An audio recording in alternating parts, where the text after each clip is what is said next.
Je me pose la question depuis très longtemps de pourquoi les médias dominants, qui sont au service du pouvoir et qui ne font rien sans la validation du pouvoir, ont choisi depuis le début, même d'ailleurs comme méchant et comme opposant, Tariq Ramadan pour parler au nom des musulmans de France.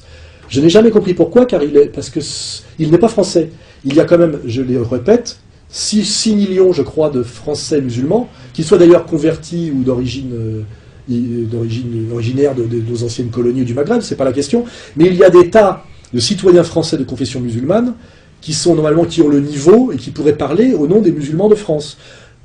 Tariq Ramadan n'est pas légitime de ce point de vue-là. Alors il a été choisi dès le départ par le système pour faire le méchant de service. Alors moi je crois, quand on comprend le système de domination et qu'on a lu Douglas Reed, que finalement il n'y a pas deux camps. Il y a un dominant qui est en haut comme le petit œil du triangle Illuminati et qui fabrique le gentil et le méchant d'une certaine manière, qui valide le gentil et le méchant, comme il valide et Sarkozy et Hollande. Et je pense que en réalité, Tariq Ramadan fait partie du système. Il a été choisi parce qu'en fait, il fait partie du système. Et je le démontre de plus en plus par son évolution. D'abord, les gens qui l'ont poussé en avant sont et les médias en France sous contrôle sioniste, même d'ailleurs pour l'attaquer et en faire leur sparring partner, et au niveau de la base, c'est les réseaux trotskistes. Hein, c'est les islamo-trotskistes et les anticolonialistes essentialistes qui l'ont fait monter. Hein. Je fais remarquer, moi, que Tariq Ramadan ne connaît pas la situation réelle des Français musulmans qui vivent au milieu des Français, dans les cités, etc. C'est ce que j'appelle, moi, un membre, finalement, de l'oligarchie mondialiste. Il est comme Attali, c'est un nomade, il n'est ni égyptien, ni suisse, ni quoi que ce soit.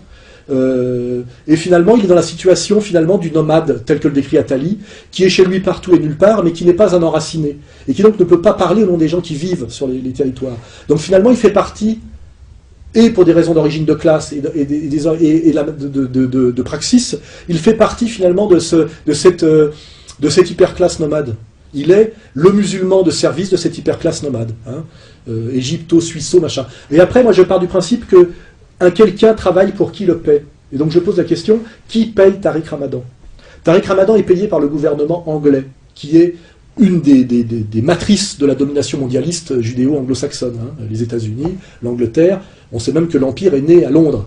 Il est payé par le régime anglais, il était conseiller de Tony Blair, il enseigne dans une université anglaise. Et aujourd'hui, je regarde tout ça, je vois qu'il participe à des manifestations à Bagnolet, d'agitation des quartiers, en poussant les jeunes des quartiers à commettre des actes délictueux avant le premier tour, ce qui n'est vraiment pas un service à rendre à ces gens-là, et qu'il le fait en compagnie d'Ouria Boutelja, qui elle aussi est salariée du Qatar via l'Institut du monde arabe, hein, et à côté d'Alain Grèche, qui sont les vieux réseaux de manipulation judéo-trotskistes du tiers-monde et des immigrés depuis toujours. Je vois ces réseaux, je vois ces soutiens, je vois surtout que progressivement, sur l'affaire syrienne, il ment en disant qu'Israël soutient le régime syrien, alors qu'aujourd'hui on sait que les Israéliens font tout pour faire tomber le régime syrien. Finalement, il dit que les printemps arabes ont été une manipulation, après avoir dit quand même que Kadhafi méritait de tomber parce qu'il n'était pas démocrate. J'aimerais bien savoir en quoi le mot démocrate est un critère islamique.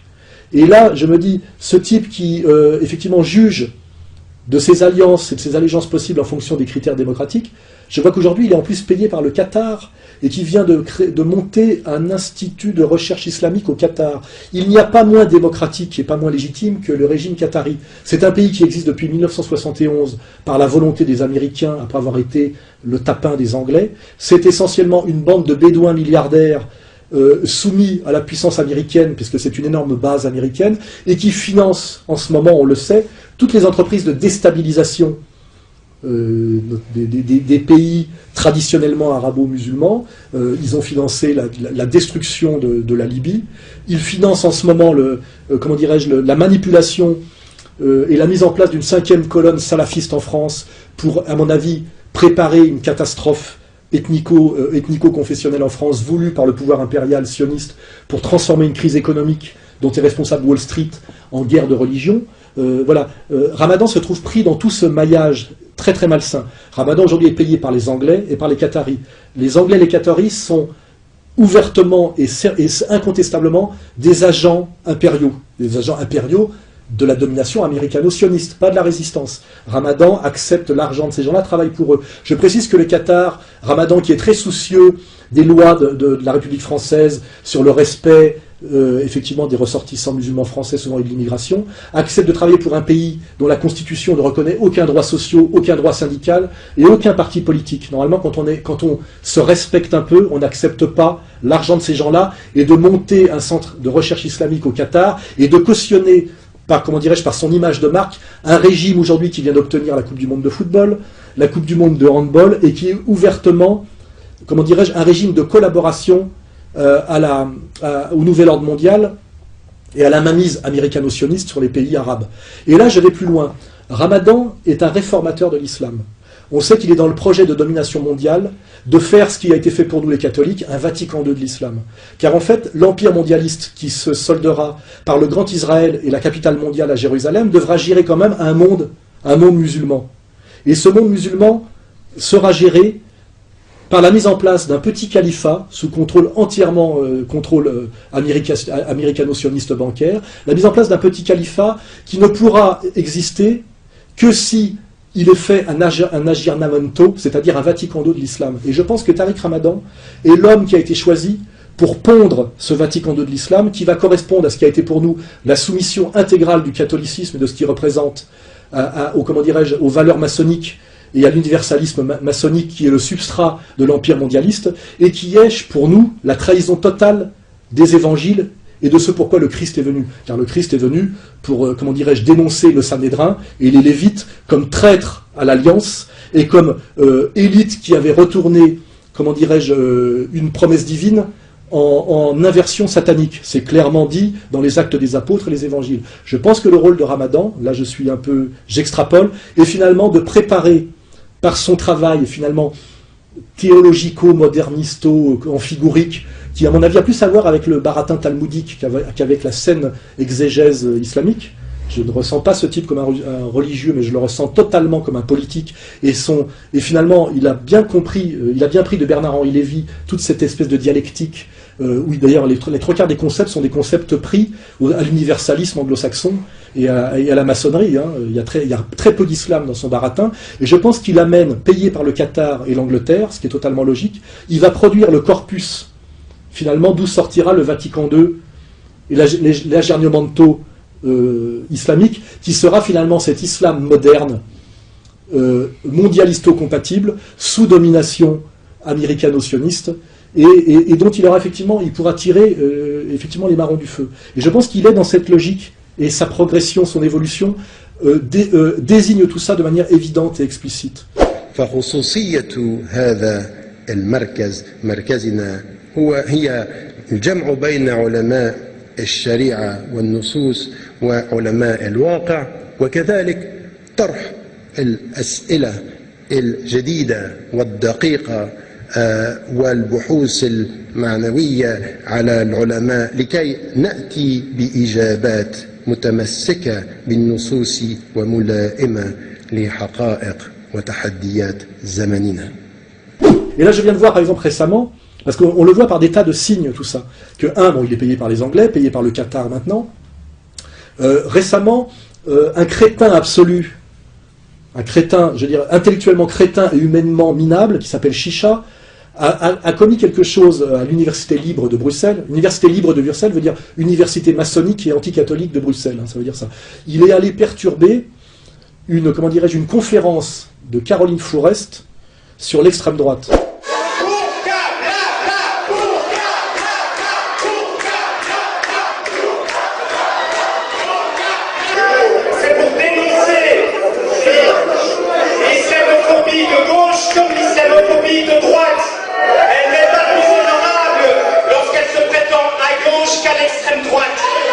Et je dis, malgré tout le mépris que j'ai pour Chicha, il a bien fait de le faire. Caroline Fourest incarne l'extrême droite actuelle, c'est-à-dire les intérêts néoconservateurs. Elle fait partie de la clique de Bernard-Henri Lévy, Philippe Val, etc. Elle fait partie des chiens d'attaque de Bernard-Henri Lévy.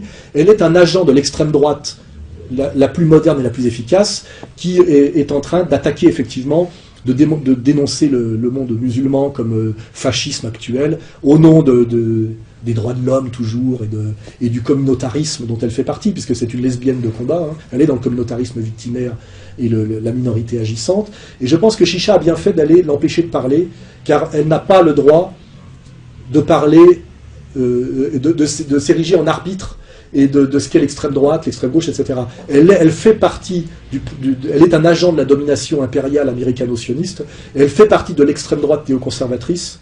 D'ailleurs, Boniface l'a parfaitement dit, et ils ont bien fait d'aller se moquer d'elle en disant burqa blabla, etc. Mais ce que je remarque, moi, c'est que nous, malgré, bien que Chicha soit un crétin qui me crache à la gueule toute la journée, avec toute sa bande, ils l'ont encore fait récemment sur Almanar Bruxelles, qui est une radio marocaine, hein, ça n'a rien à voir avec le vrai Almanar, malgré tout, nous les avons soutenus. Parce que je pense qu'effectivement, on ne doit pas discuter avec... ne doit pas accepter la mascarade de la discussion démocratique. Avec Caroline Forest, nous sommes dans un combat dangereux et risqué.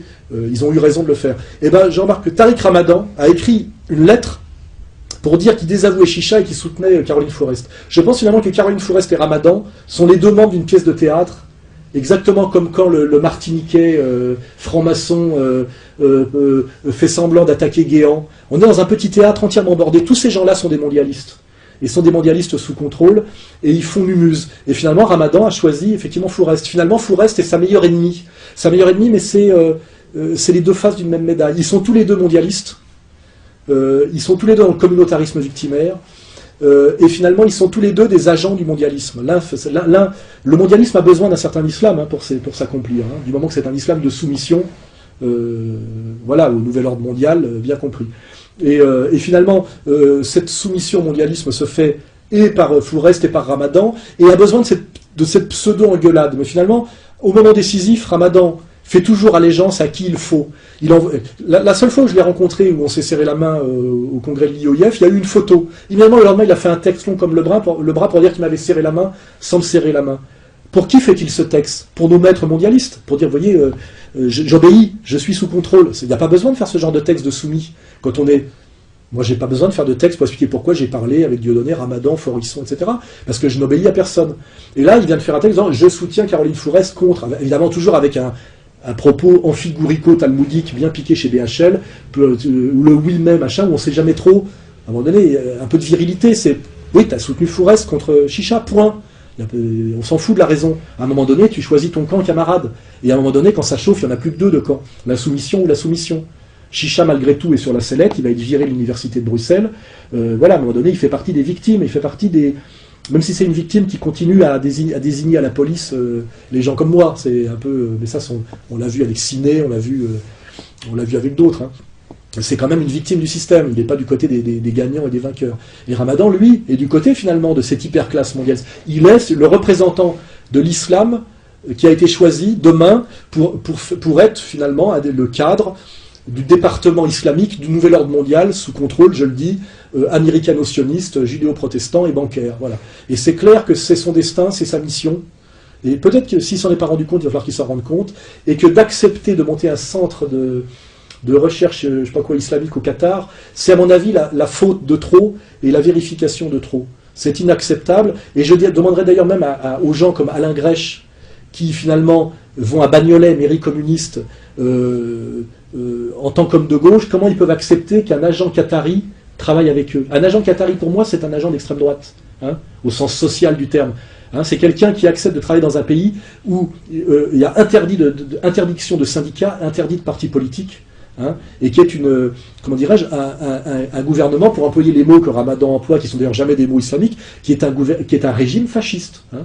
C'est un régime antidémocratique et fasciste. Hein, voilà. En plus d'être un régime sioniste, pro-américain, pro-impérial, et qui finance aujourd'hui activement toutes les entreprises de déstabilisation par la violence des pays arabo-musulmans. Voilà. Donc je clôturerai maintenant sur Ramadan. Je pense que nous vérifierons ça chaque jour un peu plus, et je dis pensez bien que finalement le rôle que va jouer Ramadan face à l'histoire et à l'histoire de l'islam est peut-être le rôle que finalement ont joué ceux qui ont permis que se mette en place et s'accomplisse Vatican II. Voilà. Finalement, Ramadan est en train, par les sponsors et par son baratin, de mettre en place le Vatican II musulman dont l'empire mondialiste a besoin pour parachever son système de domination. Voilà.